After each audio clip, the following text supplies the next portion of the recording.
A girl faces a vicious accusation and a slap in a jewelry store until her father's stunning reveal. Like, subscribe, and hit the bell for thrilling stories weekly. Hey, kid, what do you think you're doing? The voice cracked like a whip, slicing through the soft hum of Elegance Jewelers, freezing Amara in her tracks. Her sneakers squeaked on the polished marble floor, her small hands clutching her backpack as she turned to face Claire. A white employee in a crisp blazer, her name tag glinting under the chandelier's glow. Amara, 11, felt the weight of the store's grandeur, glittering display cases, clinking champagne glasses, the murmur of wealthy customers in tailored suits and shimmering gowns. She'd wandered from her dad, who was somewhere in the VIP lounge, his deep voice swallowed by the crowd. The diamonds and emeralds had drawn her, each sparkling like a tiny universe. But now Claire's accusing stare pinned her like a spotlight. Amara's heart thudded, but she lifted her chin, braids swinging. Just looking, she said, voice steady despite the heat crawling up her neck. Claire scoffed, stepping closer, her heels clicking like gunfire. Looking kids like you don't belong in a place like this.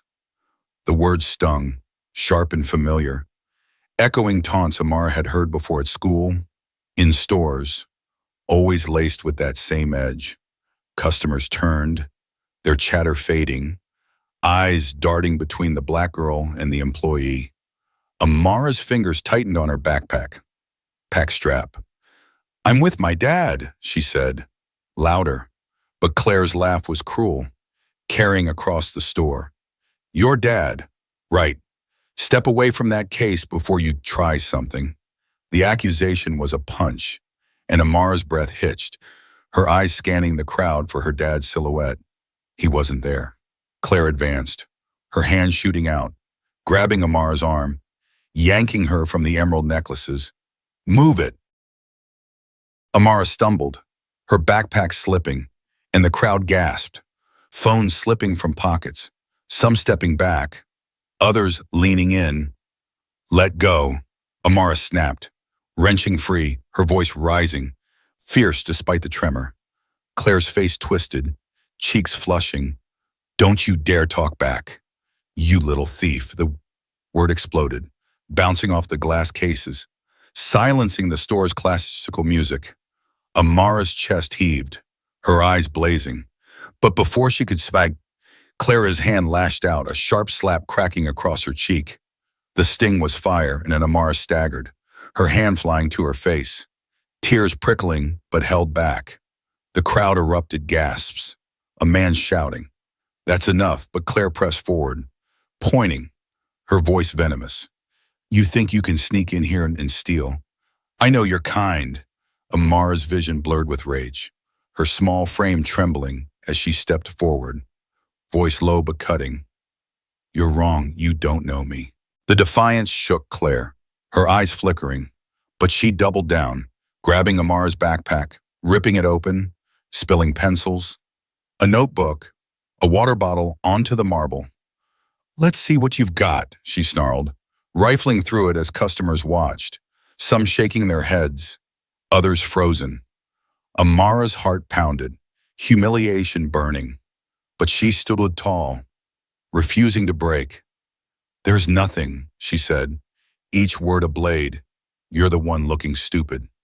The crowd shifted, a woman in pearls muttering, "This is wrong," while a man in a suit stepped closer, voice firm, "Stop it. She's a kid." Claire ignored them, tossing the empty backpack aside, her face triumphant. "You're out of here," she spat, grabbing Amara's shoulder, shoving her toward the exit. Amara dug her heels in, sneakers screeching, her voice rising above the chaos. "I didn't do anything. You can't just treat people like this." The crowd split, some nodding with Amara, others whispering Claire's side. The tension a live wire. A security guard appeared, radio crackling, hesitating between Claire's authority and the growing unrest. Amara's cheek throbbed, her eyes still searching for her dad, but the VIP lounge was a blur of strangers. Claire's grip tightened, dragging Amara closer to the door, her voice a growl. Out, or I'm calling the cops, Amara twisted, breaking free, darting back toward the center of the store, her voice a desperate shout. I'm not a thief. You're the one who's wrong. The crowd surged, phones flashing, voices clashing support for Amara, calls for Claire to stop, accusations flying. Claire lunged, face contorted, ready to grab Amara again. But Amara dodged, weaving between display cases, her breath ragged but her spirit fierce. A glass case rattled as she brushed past, the sound sharp in the chaos, and Claire roared, "You're ruining everything." The guard's radio buzzed, louder. Customers shouting now, a woman demanding Claire be fired, a man yelling for calm.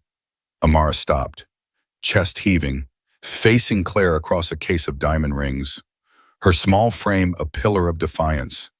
"You'll regret this," she said, voice a quiet storm, eyes locked on Claire's. Claire's laugh was brittle, her confidence cracking under Amara's fire, but she stepped forward, hands clenched, ready to escalate. The store teetered on the edge, every eye on the girl who wouldn't bend, every second a heartbeat, waiting for the spark to ignite the chaos. Amara's cheek burned where Claire's slap had landed, the sting pulsing with every heartbeat as she stood defiant in the center of Elegance Jewelers, the glittering display cases casting jagged reflections across the marble floor. The store was a pressure cooker, customers crowding closer, their voices a chaotic mix of outrage and accusation, phones flashing like paparazzi cameras. Claire, the white employee, loomed over Amara, her blazer creased from the struggle, her face a mask of fury and triumph. "You're not getting away with this," Claire hissed, her heels clicking as she advanced, pointing at Amara's spilled backpack pencils. A notebook, a crumpled water bottle scattered like evidence of a crime that never happened. Amara, 11, small but unyielding, clenched her fists, her braids swinging as she met Claire's glare. "You're the one who's wrong," she said, voice sharp, cutting through the store's tension like a blade. The crowd stirred, a woman in a pearl necklace gasping. "She's just a child," while a man in a pinstripe suit muttered, "Maybe she did try to steal."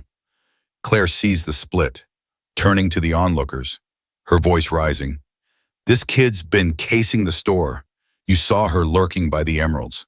The lie ignited the room, some customers nodding, others shaking their heads, the air crackling with division.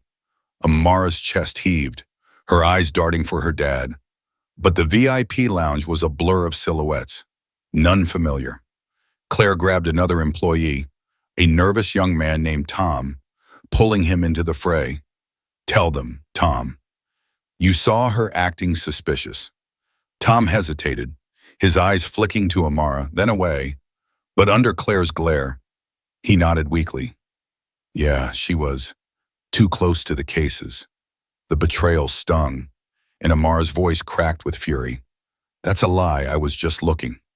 The crowd's murmurs grew louder, a teenage girl in the back shouting, "Leave her alone." But Claire was relentless, stepping closer, her finger jabbing the air. "You don't belong here, and you know it." The words were a dagger, and Amara's vision blurred, not with tears, but with a fire she'd never felt before. She stepped forward, small but fierce, her voice a roar. "You don't get to decide that. You're a bully." And everyone's seeing it. The crowd gasped, some cheering, others scoffing, and Claire's face twisted, her confidence shaken but her attack unrelenting. She grabbed Amara's arm again, dragging her toward the exit, her nail digging into Amara's skin. "Out, now, before I have you arrested."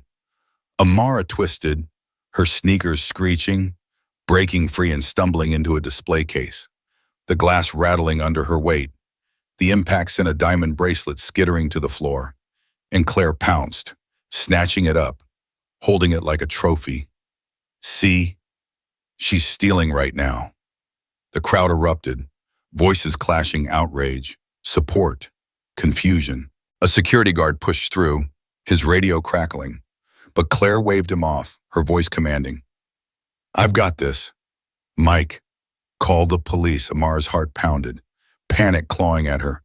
But she stood tall, her voice steady despite the chaos. That bracelet fell because you pushed me. You're lying to everyone. The guard hesitated, his hand on his radio, caught between Claire's authority and the crowd's growing unrest. A woman in a red dress stepped forward, voice firm. I saw it. The girl didn't take anything. A man in glasses nodded, adding, this is out of control. Claire's eyes darted, her control slipping. But she doubled down, turning to the crowd, her voice a desperate shout.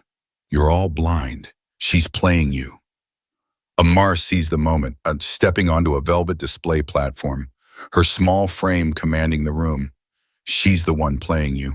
She judged me the second I walked in. And she's judging you too if you don't fit her idea of right. The words landed like a thunderclap, the crowd splitting further, some cheering Amara, others shouting at Claire, a few still siding with the employee. Claire's face flushed crimson, her hands shaking as she lunged for Amara, knocking over a tray of rings, the clatter echoing like gunfire. You little brat, she screamed. But Amara dodged, weaving through the crowd, her breath ragged but her spirit unbroken.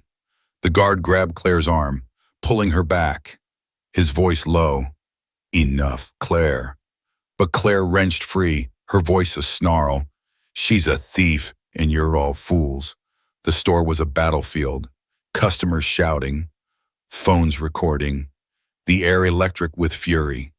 Amara stopped, facing Claire across the chaos, her voice a quiet storm. You're done. The words hung, heavy, prophetic, and the crowd held its breath. Then a deep voice boomed from the back, cutting through the noise like a blade. That's enough. The room froze, heads turning as a tall black man in a tailored suit stepped forward, his presence commanding, his eyes locked on Claire. Amara's heart leaped her dad. Mr. Ellis's voice was calm but lethal, each word a hammer. Claire Yubishem, you've just assaulted my daughter. I'm Marcus Ellis, the new owner of this chain. Remove your name tag. You're fired. The store went silent, Claire's face draining of color, her hands trembling as she fumbled with her tag. The crowd gasped, whispers rippling, phones still rolling. Amara ran to her dad, his arms wrapping around her, lifting her off the ground. The guard stepped back, stunned, and Claire stood frozen, her world collapsing. The store's glitter seemed to dim, every eye on the girl and her father, the truth unveiled in a single, shattering moment. Amara clung to her father's hand as they stepped out of Elegance Jewelers, the evening air cool against her still stinging cheek. The city's hum, a stark contrast to the store's suffocating chaos. Mr. Ellis's suit was crisp, but his jaw was tight, his eyes scanning the street like a hawk. Inside, Claire's firing had left the staff reeling, customers whispering, phones still buzzing with the recordings of the confrontation. Amar's heart raced. Her dad's words, "You're safe now," baby echoing. But the weight of Claire's venomous glare lingered. They slid into the back of a sleek black car, the driver nodding silently, and as the door shut, Amar's shoulders slumped, the fight draining from her. She hated me. Dad, she whispered, voice small. Mr. Ellis pulled her close, his voice low, fierce. She hated what she didn't understand. We're changing that, starting now. The car pulled away, but Amar's mind was stuck on Claire's face, unrepentant, even as she'd torn off her name tag. Back at the store, the manager, Miss Larson, had groveled, offering apologies and a private tour, but Mr. Ellis had waved her off, demanding a full staff review by morning. Amara knew her dad meant business. He'd built his empire from nothing, buying out the jewelry chain just weeks ago, but she also knew hate like Claire's didn't vanish with a firing. The next day, Lincoln High buzzed with gossip, kids crowding Amara in the halls, some awed, others prying. Did she really slap you, a girl asked, eyes wide. Amara nodded. her cheeks still tender, and pushed through, head high, at home. Her dad's office was a war room, papers strewn across his desk, phone calls flying as he dug into the chain's operations. Amara lingered in the doorway, catching reports of biased staff, complaints buried, Claire's name tied to a clique of employees who'd long ruled the stores. This ends. Mr. Ellis said into the phone, his voice steel, and Amara felt a spark of pride, but also dread. Claire wasn't done. She'd seen it in her eyes. Shishwam. That night, Amara couldn't sleep, the memory of Claire's accusations looping in her mind. She grabbed her phone, scrolling through social media, and froze. A post from an anonymous account, Jewel Truth, blasted her dad, calling him a tyrant who'd ruined an honest employee. Comments piled up, some defending Claire, others attacking the Ellis family. Amara's stomach churned. Claire was behind this. She was sure. The next morning, she showed her dad, who frowned, his fingers drumming. "She's trying to hit back," he said, calling his PR team. "We'll handle it." But Amara wasn't convinced. It felt personal. A knife aimed at her, too. At school, the rumors spread, kids whispering about that jewelry store drama, some eyeing Amara with pity, others with scorn. She kept her chin up, but lunch was a battlefield, a group of older girls cornering her near the cafeteria. "Your dad's a big shot." "Huh, bet you think you're untouchable," one sneered. Amara's fist clenched, her voice steady. "I don't think anything. I know what's right." The girls backed off, but the sting lingered. After school, Amara tagged along to the store, where her dad was meeting with Ms. Larson and a new HR team. The atmosphere was tense, staff avoiding eye contact, the glittering cases now a backdrop to a brewing storm. Amara wandered, her dad's voice echoing from the office demands for transparency, threats of more firings. She paused by a sapphire display, her reflection sharp. When she overheard two employees whispering in the stockroom, "Claire's got a plan," one said, voice low. "She's crashing the gala next week." Making a scene. Amara's pulse spiked. The gala was her dad's big reveal as the chain's owner, a night to showcase new designs and his vision. She slipped closer, heart pounding, catching more. She's got friends in other stores, ready to back her. They're calling it payback. Amara's hands shook, but she stayed calm, memorizing every word. She found her dad in the office, his face grim as he reviewed staff files. "Dad," she said, voice urgent, "Claire's planning something at the gala. I heard them." "Mr. Ellis's eyes narrowed, his hand pausing mid-signature. "Tell me everything." Amara spilled the details, her voice steady despite the fear clawing at her. Ms. Larson, pale, stammered apologies. But Mr. Ellis cut her off. "Double security. I want names of anyone tied to Claire. This gala's our stand. No one's ruining it." He looked at Amara, a spark of pride cutting through his anger. "You did good, kid." That night, Amara lay awake, the gala looming like a storm. Claire's shadow was everywhere online, in whispers, in the fear that she'd strike again. But Amara felt something new, a fire kindled by her dad's trust. She wasn't just a kid caught in a fight, she was part of the battle. The store's glitter, once dazzling, now felt like a challenge, and Amara was ready to face it, side by side with her dad, no matter what Claire threw their way. The grand ballroom of Elegance Jewelers' flagship store shimmered under crystal chandeliers, the air thick with perfume and anticipation as the gala kicked off. A showcase of dazzling designs and Mr. Ellis's bold vision as the chain's new owner.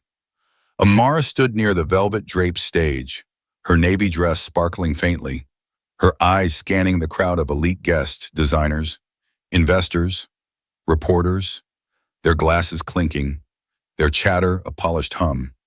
Her dad was at the podium, his voice steady, commanding, outlining a future of inclusivity for the chain. But Amara's heart raced, her hands fidgeting with the hem of her dress. Claire's plan to sabotage the event, overheard in the stockroom, loomed like a storm cloud. Security guards, doubled at Mr. Ellis's order, stood at every entrance, their earpieces buzzing. But Amara knew Claire was cunning, her allies hidden among the staff. The memory of Claire's slap, her venomous accusations, burned in Amara's mind, fueling her resolve to protect this night. Her dad's speech ended to thunderous applause, and he stepped down, squeezing Amara's shoulder. "Stay sharp, kid," he whispered, his eyes flicking to the crowd. "Alert, Amara." Amara nodded, her gaze darting to the staff waiters weaving through guests, jewelers showcasing pieces, all under scrutiny since Claire's firing. The gala flowed smoothly, a string quartet playing, diamonds glinting on velvet trays. But the air felt charged, like the second before lightning. Amara slipped through the crowd, her small frame unnoticed, catching snippets of conversation praised for her dad, curiosity about the incident with Claire. Then, a ripple of tension broke the rhythm. Raised voices erupted near the main entrance, and Amara's pulse spiked. She pushed forward, weaving past gowns and tuxedos, spotting a group of protesters, 5, maybe 6, led by a familiar figure, Claire, her face twisted with defiance, holding a megaphone. "This chain's a fraud," Claire shouted, her voice crackling through the device. "Ellis is a tyrant, firing honest workers, her allies, former staff in plain clothes." Waved signs justice for Claire. Boycott elegance, and the crowd parted. Guests murmuring. Reporters scrambling for cameras. Amara's stomach dropped, but she darted to her dad, who was already moving, his face a mask of controlled fury. Security converged, but Claire's group pushed into the ballroom, their signs knocking over a champagne tray, glass shattering like gunfire. Guests gasped, some backing away, others recording, the gala teetering on chaos. Amara's voice cut through, sharp and urgent. "Dad, it's her." Ellis nodded, climbing the stage, seizing a microphone as security grappled with the protesters. "Everyone, stay calm," he boomed, his voice a steady anchor. "This is not a disruption, it's a moment to show who we are." The crowd hushed, eyes locked on him, and Amara climbed the stage, her small hand gripping his. Claire's megaphone blared again. "You can't silence us," but Mr. Ellis raised a hand, his presence silencing the room. "We're here to build, not tear down," he said, voice rising. "This chain stands for fairness, for every customer, every story. Those who fight that vision have no place here." The crowd murmured, some clapping, others nodding, and Amara felt the tide shift. She stepped forward, her voice trembling but clear. "I was judged in this store, attacked for being me, but we're changing that. For everyone." Her words landed like a spark, guests erupting in applause, reporters scribbling, the protesters faltering. Claire's face reddened, her megaphone lowering, but one of her allies, a burly ex-employee, shoved a security guard, knocking him into a display case. Glass shattered, diamonds scattering, and the crowd screamed, chaos reigniting. Amara's heart pounded, but she stayed put, her dad's arm steady around her. Security swarmed, pinning the burly man, dragging Claire's group back as they shouted curses. Claire resisted, her eyes locking on Amara, venomous. "You'll regret this, kid," she spat, but her voice was drowned by the crowd's cheers, now chanting "Ellis, Ellis." The guards hustled the protesters out, the signs crumpling underfoot, and the gala stabilized, guests returning to their drinks, though the air buzzed with adrenaline. Mr. Ellis turned to Amara, his eyes fierce with pride. "You stood tall," he said, and she nodded, her chest swelling. Ms. Larson, the manager, rushed over, pale and stammering. "Sir, I had no idea they'd Mr. Ellis cut her off. Find out who else is with them. This ends tonight." As the quartet resumed, Amara scanned the staff, spotting Tom, the employee who'd backed Claire's lies, slipping toward the exit. Her eyes narrowed, and she tugged her dad's sleeve. "Him," she whispered. Mr. Ellis signaled a guard, who intercepted Tom, leading him away. The crowd, unaware, toasted to the chain's future. But Amara felt the weight of the fight still raging. The gala continued, her dad fielding questions from reporters, his vision now a headline. But Amara knew Claire's defeat was only a battle, not the war. She stood by the stage, her dress catching the light, no longer the scared girl from the store's center. She was a force, and this night, she'd helped her dad turn the tide. Amara's fingers flew across her phone screen, heart pounding as she scrolled through a news article titled "Elegance Jewelers' New Owner Faces Backlash." The words searing into her mind like a brand. The piece, posted late last night, painted her dad as a ruthless mogul who'd unjustly fired Claire, a dedicated employee, and was now bullying staff into compliance. Lies, everyone, but the article was gaining traction, comments piling up, some calling for a boycott, others smearing the Ellis family. Amara sat on her bed, the morning light filtering through her curtains. Her school uniform crumpled beside her. The gala's victory felt like a lifetime ago, Claire's shadow growing darker with every click. Amara knew this was Claire's doing, a desperate escalation after her failed protest. And it wasn't just about the store anymore, it was personal. She slammed her phone down, grabbed her backpack, and raced downstairs, finding her dad in the kitchen, his tie loose, eyes glued to his laptop. "They're lying about us," Amara said, voice sharp, shoving her phone at him. Mr. Ellis's jaw tightened, his fingers pausing mid-type. "I saw it," he said, voice low, controlled fury. "Claire's got someone feeding this to the press. We're tracing the source." Amara's fists clenched, her cheek twitching at the memory of Claire's slap, her accusations. "We can't let her win," she said, and her dad nodded, a spark of pride cutting through his tension. "We won't." At Elegance Jewelers' flagship store, the atmosphere was a pressure cooker, staff whispering, customers fewer, the glitter of the display cases dulled by the scandal's shadow. Mr. Ellis met with his PR team, Amara at his side. Her school skipped with his permission. This was bigger than class. The team pitched damage control, a press conference, a public apology for missteps. Amara's stomach twisted. Apologizing felt like surrender. She caught Keisha, the new hire from last week, restocking a case, her face grim. "People are talking," Keisha whispered, glancing at the staff.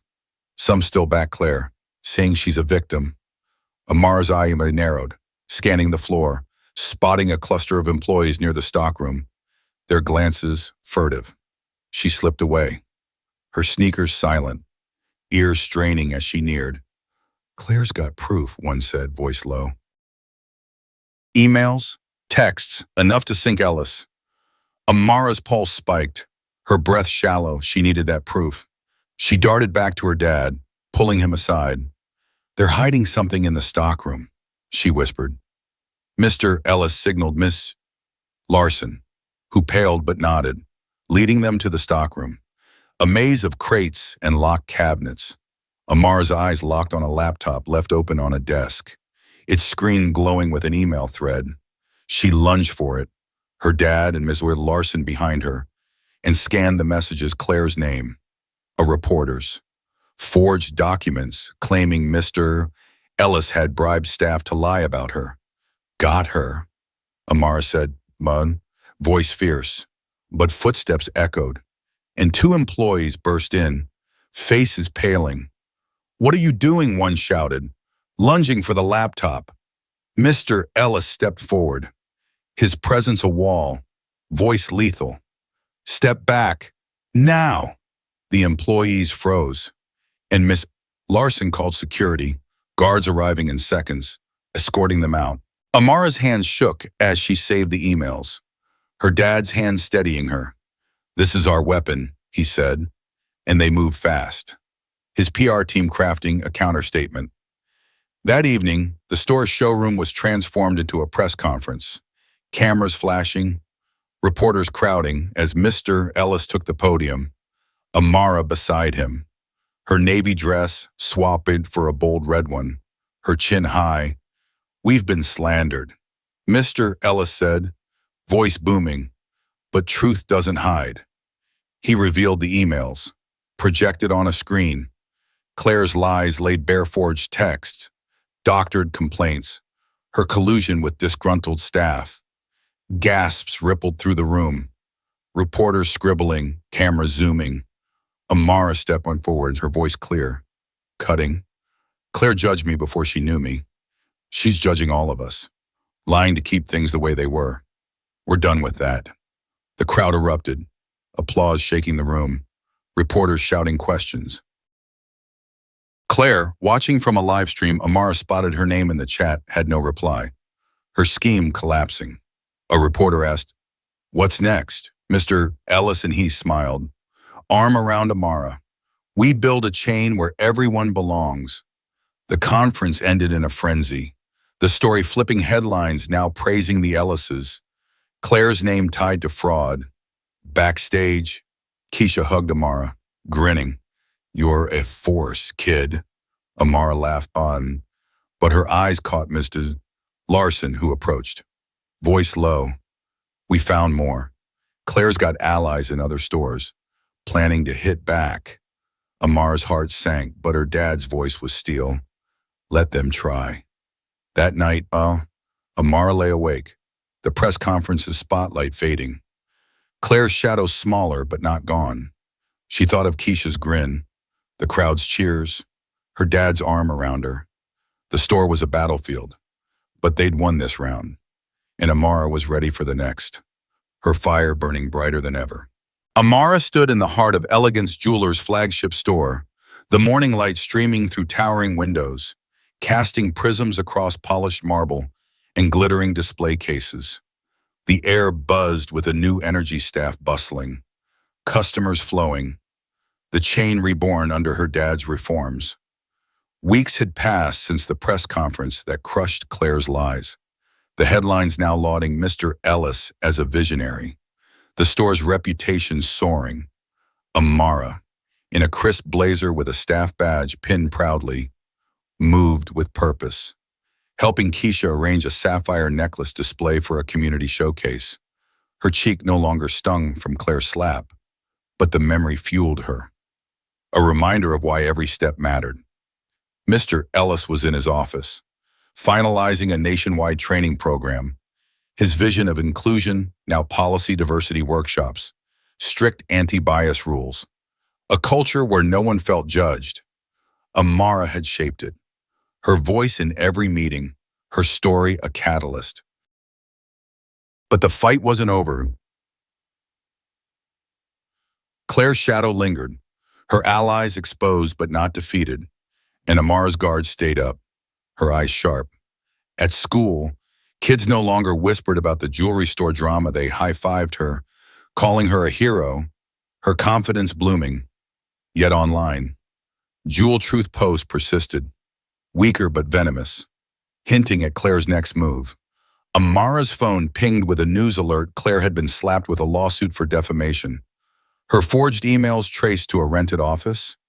Mr. Ellis had pushed for it, his legal team relentless, and Amara felt a surge of triumph, but also unease. Claire wasn't the type to go quietly. That afternoon, the store was a hive, preparing for the showcase, a public event to unveil new designs and celebrate the chain's transformation. Amara helped hang banners. "Welcome all, shine bright," her dad's arm around her as they surveyed the setup. "This is ours," he said, voice warm, and Amara grinned, her heart full. But as guests arrived, a commotion erupted at the entrance. Amara's pulse spiked, her eyes darting to the doors, expecting Claire's return. Instead, It was Ms. Chen, the investor who'd backed them, rushing in, face grim. "Marcus, we've got trouble," she said, pulling him aside. Amara followed, her stomach twisting as Ms. Chen showed them a tablet leaked internal memos, twisted to claim the chain was cutting jobs to appease activists. The source, Claire's last allies, still embedded in the chain's outer stores. Mr. Ellis's jaw clenched, his voice low. "They're trying to scare customers." Amara's mind raced. Claire was cornered, lashing out, and this could unravel everything. She grabbed her dad's arm. "We fight back, like at the gala." He nodded, calling Ms. Larson, who arrived, flustered, with a list of suspect employees. "We're auditing every branch," she said, but Amara cut in, voice fierce. "We need to show people the truth. Now." The showcase became a battlefield, guests mingling unaware as Mr. Ellis took the stage, Amara at his side, the crowd's chatter fading. "We've faced lies," he said, voice booming, holding up the tablet. "These leaks are fake, spread by those who fear change. We're stronger than that." Guests murmured, some clapping, others skeptical, and Amara stepped forward, her voice clear, commanding. "I was judged here, attacked for being me. We're building a place where that never happens again. For anyone." The crowd erupted, applause shaking the room, and Ms. Chen smiled, whispering, "You've got them."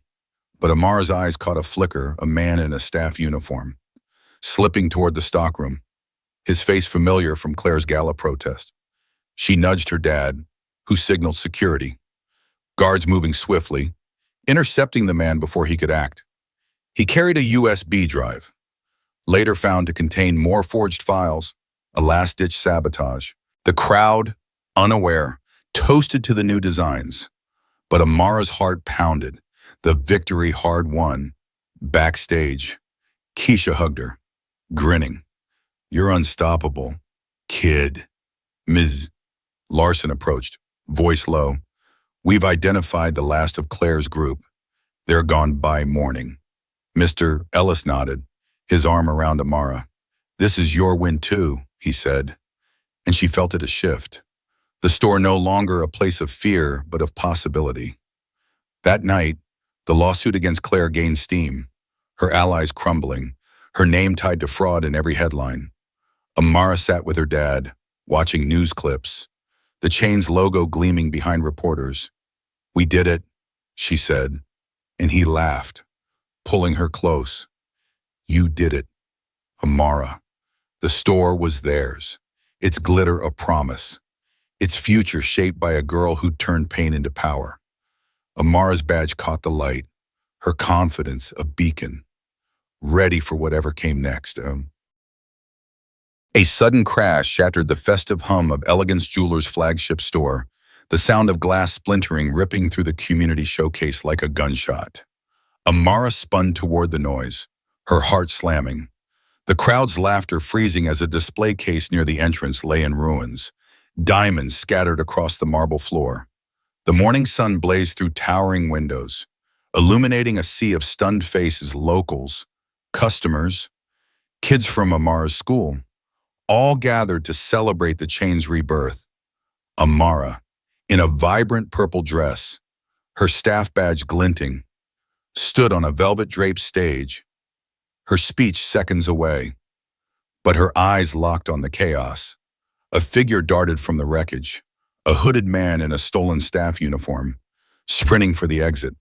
"Stop him!" Amara shouted, her voice cutting through the panic, and security guards surged, tackling the man as guests screamed, some ducking, others pulling out phones. Mr. Ellis, her dad, was at her side in a flash, his suit jacket flapping, his voice a low growl. "Claire's people," he said, eyes scanning the crowd for more threats. The showcase, meant to crown their victory over Claire's hate, was under attack, and Amar's blood roared. This wasn't over. Weeks ago, Claire's lawsuit had collapsed, her allies fired, Her lie buried under the chain's new policies of inclusion. Amara's courage had turned elegance into a beacon, its staff retrained, its culture reshaped. But this sabotage screamed defiance, a last gasp from Claire's loyalists. The guards pinned the man, revealing a USB drive clutched in his hand, likely packed with fake leaks to reignite the scandal. Amara's fist clenched, her pendant, a gift her dad would give her today, still in its box. Its meaning now tied to this fight. The crowd buzzed, fear mixing with anger. But Mr. Ellis climbed the stage, seizing the mic, his presence a thunderclap. "We will not be broken." He roared, the room hushing. "This store stands for all of us, and no one's tearing it down." Guests cheered, shaky but defiant, and Amara's heart surged. She wasn't just a witness, she was a warrior. Security cleared the debris. The hooded man hauled away, but Amara's eyes caught Keisha, the new hire, signaling from the crowd, her face tense. "Check the back," Keisha mouthed, and Amara tugged her dad's sleeve, whispering, "Another one." Mr. Ellis nodded, motioning Miss Larson, the manager, who led a guard to the stockroom. Amara followed, her sneakers pounding, the store's glitter now a battlefield. In the stockroom, they caught a second saboteur, a former employee, tampering with the gala's design files on a laptop. The guard restrained her, the laptop confiscated, and Miss Larson gasped. They wanted to ruin the showcase. Amara's voice was steel. They failed. Back in the showroom, the crowd had rallied. Kids from school chanting "Amara, Amara," their voices a lifeline. The stage called, and Amara climbed up, her dad's hand steadying her, the mic trembling in her grip. The crowd hushed, every eye on her, the shattered case a stark reminder of the stakes. "I was attacked here," Amara said, voice rising, fierce, told I didn't belong.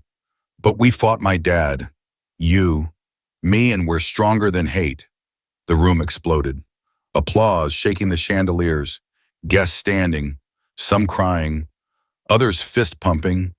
A girl from school shouted, "You're a legend," and Amara's smile broke through, her fear burned away by their fire.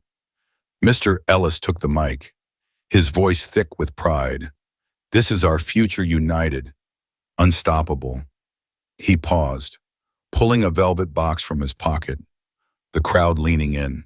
"For Amara," he said, opening it to reveal a silver star pendant, its amethyst center glowing, diamonds tracing its edges. "For showing us what it means to shine." He fastened it around her neck, the crowd roaring, cameras flashing, and Amara's tears fell, not from pain but from a victory hard won.